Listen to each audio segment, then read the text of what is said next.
এই শোনেন শোনেন পানের ভাই বোনেরা, কতই না চেষ্টা করতেছি আপনাদের মন পাবার, কিন্তু পাইতাছি না। কি করে যে পাবো। আজকে আবার একটু রান্নার ভিডিও করলাম, পনিরের রেসিপি। আজকাল তো পনির বানানো কোনো বিষয়ই না, সিম্পল ভাবে বানানো যায়।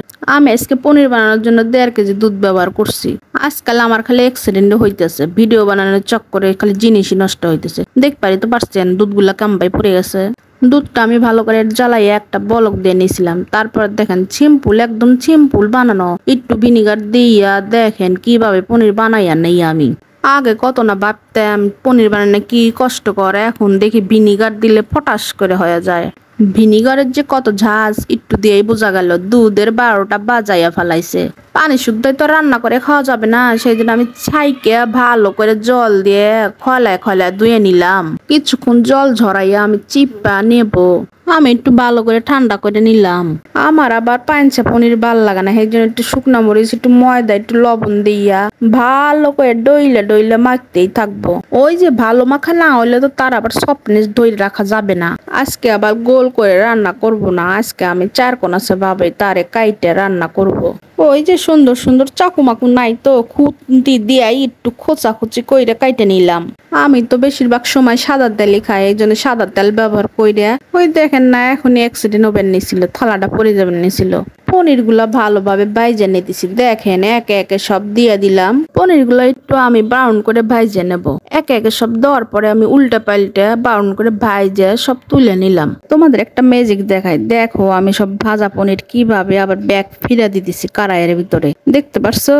আসলে জীবনে কত কিছু জানার আছে। ওই যে তেল গরম হয়ে গেছে, একটু জিরা আর একটু এলাচ দিলাম, আলু দিয়ে দিলাম, স্বাদ মতো পরিমাণ মতো লবণ দিয়া একটু ভালো কইরা ভাজাভাজি করতেছিলাম। আমরা বাঙালি, আলু পনির ছাড়া কি আর কিছু বুঝি? দেখো পনিরটা এইভাবে বানাইলে কত সুন্দর নরম হয়। একটু শুকনো লঙ্কা গুঁড়া দিয়ে দিলাম, সামান্য ধনে গুঁড়া, একটু জল দিয়ে মিশে নিব।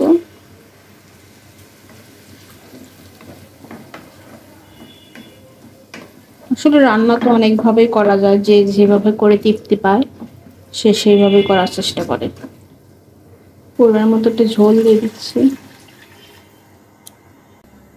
রান্না করতে করতে ক্ষুধা লেগে গেছে, মনে হচ্ছে এখনই খাইয়া নেই।